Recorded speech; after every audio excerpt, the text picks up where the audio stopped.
WOCA, Ocala, Gainesville, The Villages, 1370 AM, 96.3 FM, The Source.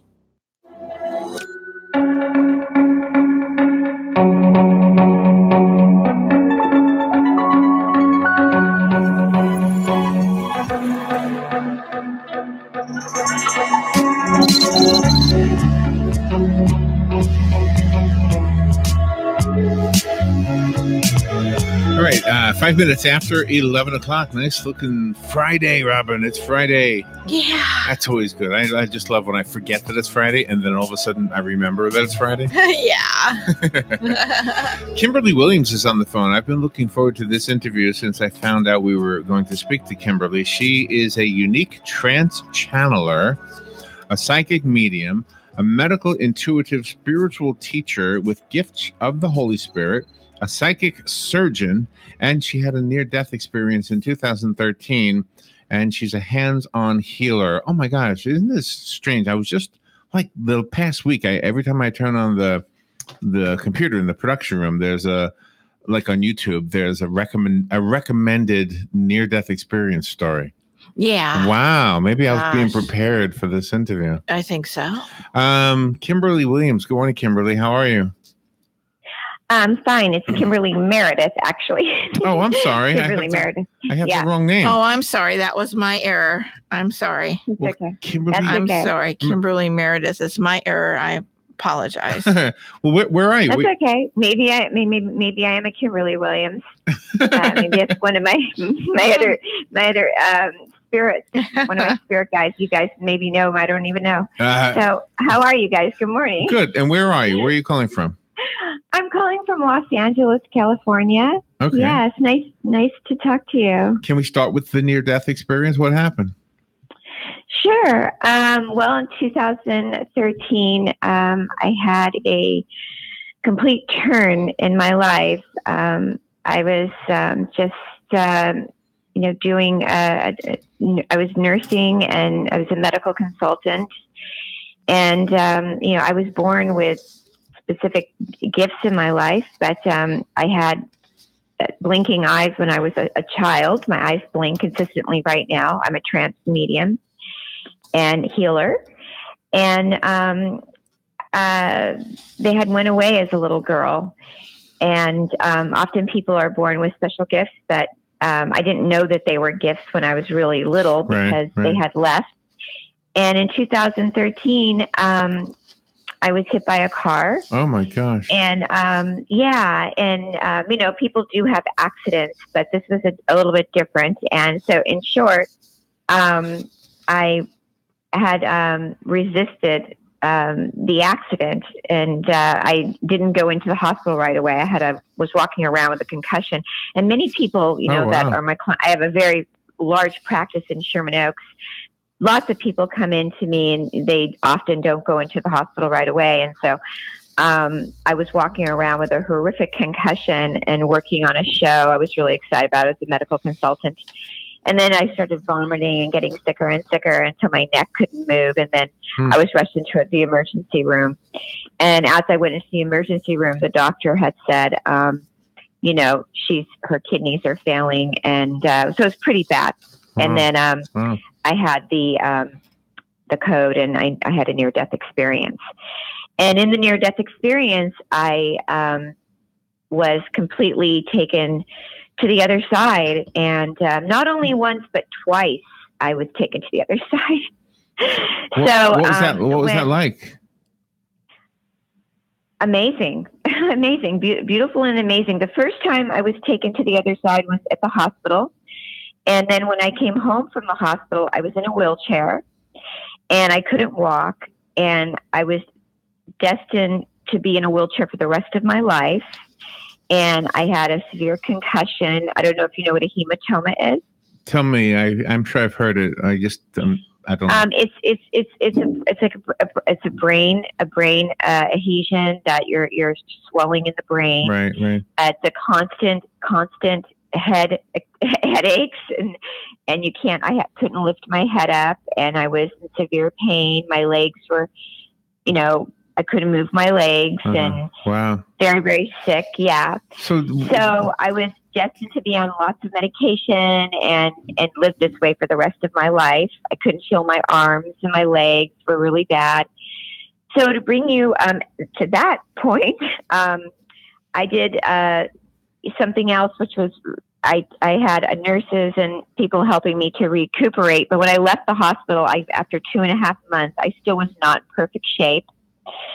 The near-death experience I had at the hospital, I experienced seeing the other side, which was completely amazing. To backtrack, God, the energy of God, which is the energy of the divine loving presence, which is the feminine, masculine energy, I call it now. Mm-hmm. But the experience of it when I was in the hospital was this ball of energy that pressed down on my chest, which was so amazing. But it felt so, forceful. I didn't really know what was happening at the time, but when I woke up, there was many nurses around me getting me to revive. But when I was over to the other side, it was so miraculous. It was just so calming. But when I came home, I knew my life was never the same again. I wasn't acting the same. I wasn't talking the same. I wasn't being the same. Can I ask you a question? Did the other side experience, the near-death experience, did that change you anyway? And did it change you because you saw something, you heard something, you felt something? Well, let me get to that.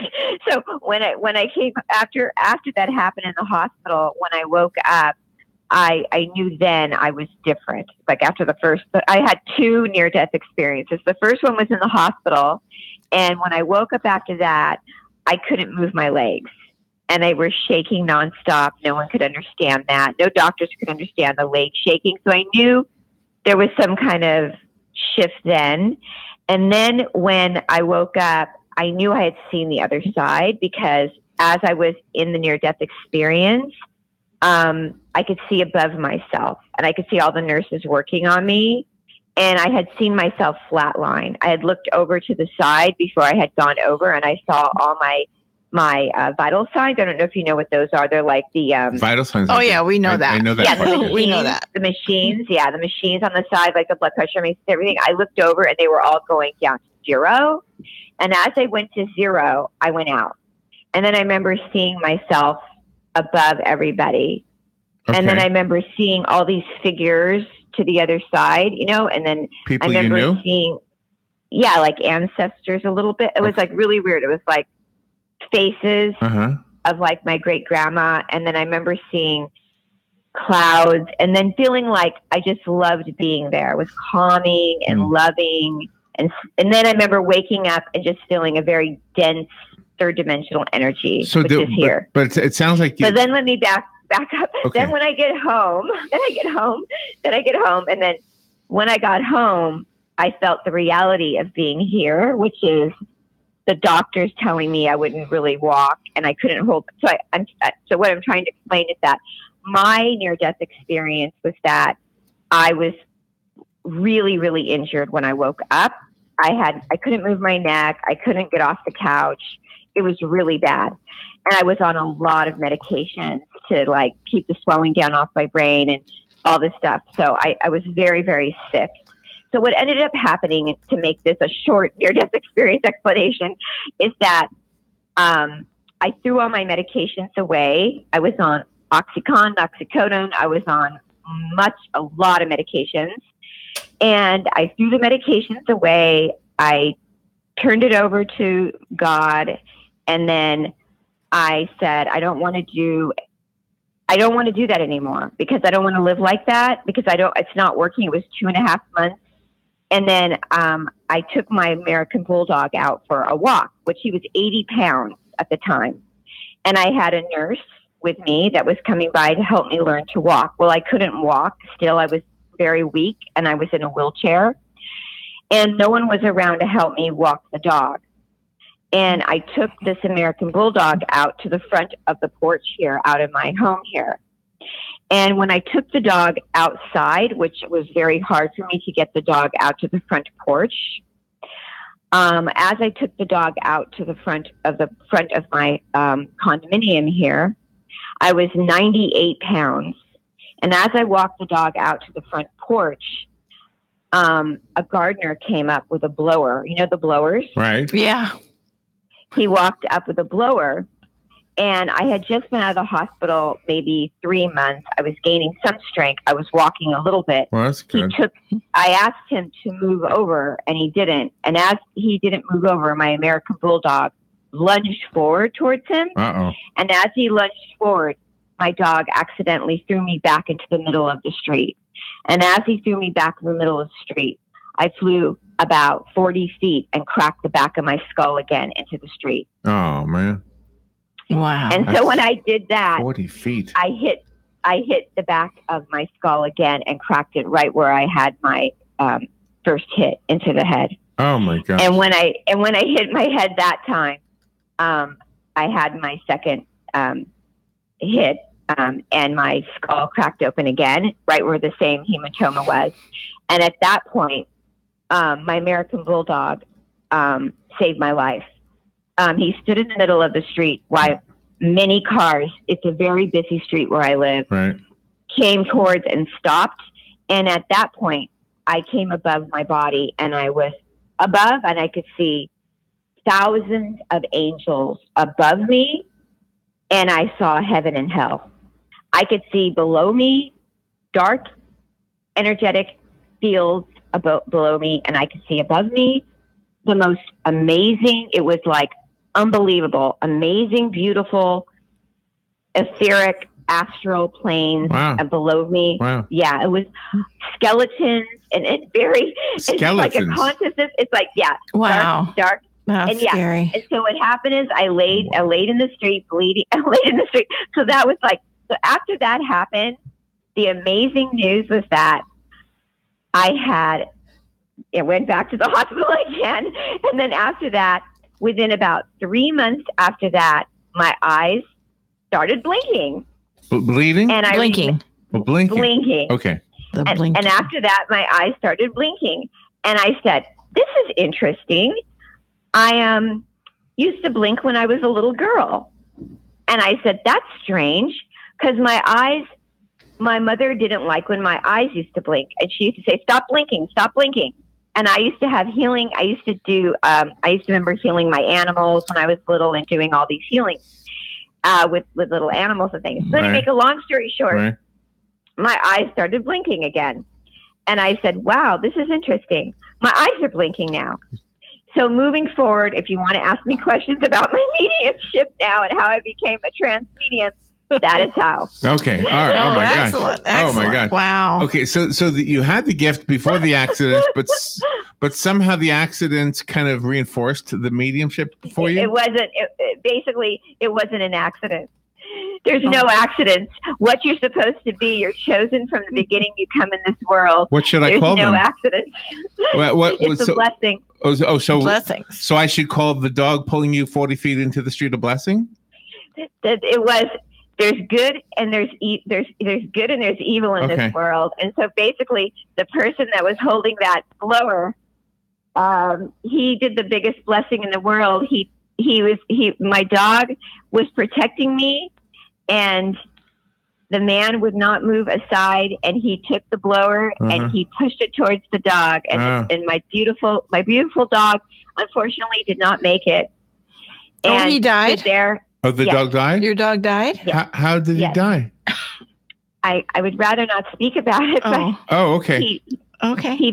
He passed away, but animals are amazing, you know. But did he get hit by a car when you were laying there? No, but he stood there the whole time and never left my side. Oh, okay. So do you have a book? Have you written a book? The book is almost finished, and the book is fully channeled. It's being channeled, and it's for people. It's an important. I feel they want it out for people. What does that mean? When you say the book is channeled, what does that mean? I channel. I'm a trance channel. I channel every day. I never stop channeling. I channel Like, I don't know if you knew who Edgar Casey is. Yeah, I He know. would put we himself know him. in channel. Yeah, I know. Yeah. Yeah. So I channel. Okay. I'm always trans. I'm a trans channel. What so is- trans channel? Is a little different than a medium. Okay. A trans channel is someone that's a step deeper. Kimberly, So I'm always in trance. Kimberly, what is the title of the book? That's a good question. I haven't really come up with that yet. That's coming to me when I trance on it. Oh, okay. So it's not Oh. published yet. It's not published. Not yet. Oh, okay. Okay. So that's what Yeah, we're really excited about it. Yeah. But in the meantime, you Yeah. hold events and that you are able Yeah. to select people from the audience to help them. Oh yes, they select the people. What they do is they, which means my team, my angel team, and the Holy Divine, they go out in the audience. It's quite exciting. And what we do is we go out and we teach and we speak about the fifth dimension. They want people to move forward and learn that we can have peace in this universe. They want us to move forward, and then they go out in the audience and they demonstrate. They cross people's arms over, the ones they want to show and demonstrate that they can scan them. They scan people in 24 different codes through my eyes. They do sign language, and they help people understand that they can activate their own arms and hands and legs and be healed in their body and energetic fields, and that we're not using our brains enough and our bodies enough to heal. So do the people who get healed by you need to have faith, or could it be anybody, whether they have faith or not? Well, you asked a double question, but they're blinking the answers. They're saying that they can be healed if they have faith or not. Yes, because they can be shifted pretty quick. Okay, and so that would imply to me, if you don't have, if faith isn't an element, then you would be able to heal children who may be not even old enough to even know what faith might be. Yes, children and animals come, and people that come to events and don't have faith often come up to me and they go, "Wow, I'm into this. Oh, wow. This is cool." Okay. Yeah, it's like going to a science thought. So tell us a story of somebody Harry Potter. Tell us a story of somebody who was healed. Tell us any age group. Tell us a story of somebody who was maybe obviously having issues and you healed them. What did you do, and what happened later? Oh my God, I don't know. There's so many hundreds of people. I mean, I don't know where to start. I mean, the most recent one. Tell me the most recent one. Well, I mean, I scan people that, you mean like a regular scan in my office? I'm not sure what that word is. Scam? Do people come to you do people come to you and then you do and then you scan them? SCAN? Yeah, I thought you read a little bit about what I do. So I'm a medical intuitive, which is that how I do it is I do a medical intuitive scan. My left eye blinks yes, my right eye will blink no. Oh, okay. Those eyes blink when things are okay. So when my left eye blinks, that means that you're good in your body. The right eye blinks when things are not. I find cancer in you. I find if you have a thyroid tumor in you. Okay. So people come into my office. I do private sessions. So when I'm at an event, I will find anyone in the room that they're picking that they have any issue with anything. I can find if you have a brain tumor. I can find you have a thyroid. So let me just explain it real quick. Well, so I can go through your body in a minute and a half, know if you've had a knee injury 10 years ago. So after I find something like a lady came in the other day, I'll find she had 6 nodes in her throat. I can dissolve them also. I'm a surgical healer. So then I'll go in and I can dissolve the tumors in maybe 2 or 3 minutes. That's what I want to know. I want to know about somebody who you did that to. Okay, so I can't tell you her name. But Tell me the condition she was in, and what happened. How long did it take? I just told you. Yeah, I just told you what I did. Yeah. So that's what I do. I do that live. Kimberly. Tell me a specific story. I want to hear one story. I I don't know what to say. I'm not going to tell someone's personal information. Okay. I mean, so there's a woman that you know, I don't know. Okay, I mean, you don't have a story. Okay, that's okay. But in your book, I have plenty of stories. In the book, does the book tell the stories of the individuals that you've helped? I'm not saying identifying them, but I mean, you could say, you know, yeah. Yeah, there's going to be tons of testimonials on my in my book. Are they on your website? Research. Yeah, Okay, so let me find one. Maybe this will help. I'm on your website, and you have a testimonial link, right? And can I read one? Sure, go ahead. All right, this is what I'm looking for. Yeah, I don't like to, you know. You don't like to what? I don't want to do something you don't want to do. Yeah, you can read their testimonial stories. Okay, I met Kimberly 3 years ago in Los Angeles through attending her workshops and healing demonstrations at the Conscious Living Expo, and by observing a private session Kimberly did with a friend of mine. Having worked with and promoted a few extraordinary healers during my over 40 years in the business of consciousness, I can recognize the real deal when I see and feel it. Kimberly's unique style of both diagnosing and treating while transmitting the experience of a profound spiritual connection with the Holy Spirit was both deeply moving and observably transformational.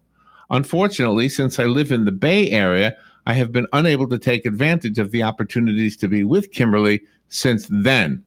When we originally met, I offered to assist in furthering her extraordinary work and have been thrilled to watch her acclaim spread coast to coast. Okay, well, go ahead. Lynn is one of my volunteers now. I mean, if you know, I'm a very humble healer. You know, I don't like to brag, and that's what you're getting from me. I mean, if you want to really get into things, I can get into things and go on about myself. I don't normally do that. I mean, we could talk about Iris Braden. She goes to one of the biggest breast surgeons, breast doctors in Beverly Hills. She's on my website. She's in videos, testimonial videos. You know, I'm very well known for dissolving tumors in the breast and helping people with cancer. Right. But you know, and she's on my website. She's all over YouTube, and she came to me. She's right there. If you want to see the one below, working with Kimberly changed my life. Right. Her hands removed a benign tumor in 3 minutes in my breast. And, you know, for me, praise God, you know, that I'm able to do that to help many women have. And we're trying to help you. I want. Okay. But I'm very, you know, it's not me. I just want to keep saying it's not me. It's the energy of the Holy One, and it's just not me. That's all I'm trying to say. I'm trying not to. Me. All right, it's the energy that comes through me. Oh but I just want to be telling you, it's not me, Kimberly. and I want people to understand it's the energy of of God that's coming through me and helping people, Kimberly. And I just want to be of service to people. Kimberly, I want you to know that that's what we're trying to do. We're trying to help you get the message out, because otherwise you wouldn't be on the radio if you weren't trying to get the message out. And I'm just trying I'm just trying to guide you a little bit. I know because I think the listeners are. So there's a lot. Can I finish a sentence, Kimberly? Yeah. Okay, Let me just finish a sentence. I'm trying to tell you that I'm trying to help you get your message out to the listeners, because obviously that's why you're doing a radio interview, and that's all I'm trying to do. Lovely. Okay. All right. So how do they, like, for example, could you go to the hospital and walk into the children's ward and heal those children? Could you do that? No, I don't go into hospitals or children's wards. How come? No. I just don't. Oh, okay. Yeah. They come to me. I do events. I do Skypes. I do Skypes and Zoom rooms, and they come to my office, and I do events, and I do expos, but I don't go into hospitals at this point. Okay.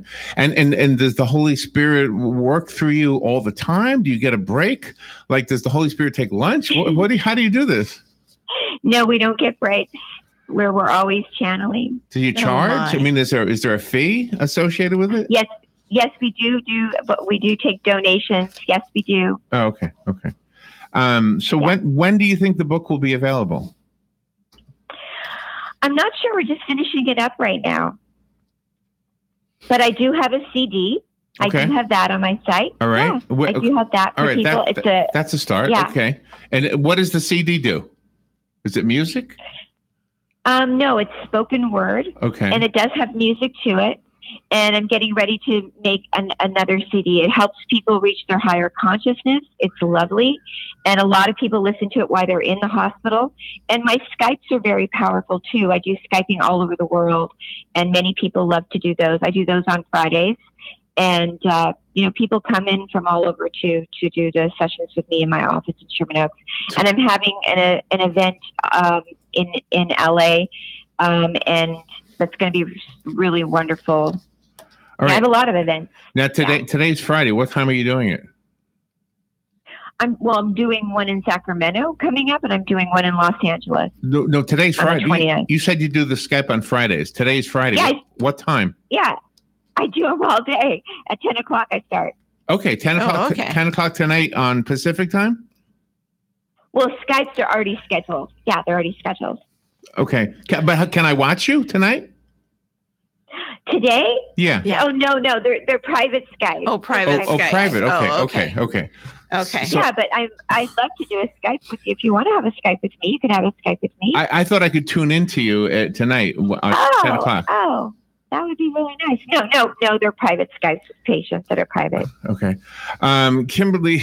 But I'm up to answering any questions and answers if people want to ask me anything. Well, the question was, do you have a specific case that you can tell us so we understand exactly what you do? And it sounds like you don't want to share that. And I understand that. I don't want to go someplace you don't want to go. I can share questions and answers. If you ask me a question, I can answer it. All right. Or I can answer questions that you want to ask me. Right. They blink answers and questions. So my eyes will blink and answer a question. All right. The question is this. Do you have a way for people to get in touch with you? Yeah, it's thehealingtrilogy.com. Okay, thehealingtrilogy.com. All right, very good.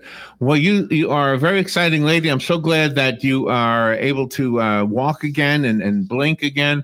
Thank you for being on the air with us, and good luck with everything. Thank you. That's amazing. You're welcome. Thank you so much. Thanks for having me on. Kimberly Meredith, thehealingtrilogy.com. We'll be right back.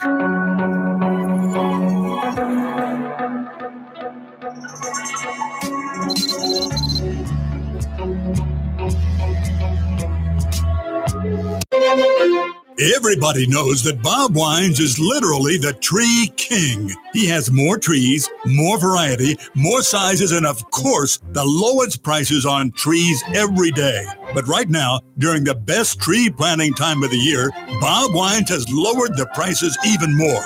You can buy large trees for as little as $49.99, and you get a second tree just like it for half price. All fruit trees at Bob Wine's Camellia Gardens are half price this week. And Bob has a huge selection of ornamental blooming trees like gardenia, bottlebrush, roses, azaleas, and hydrangea trees. These are beauties, and they're regularly $139. But this week, Bob is selling them for just $89.99. Bob Wines on Southeast 38th Street, Ocala, just east of Lake Weir Avenue. They're open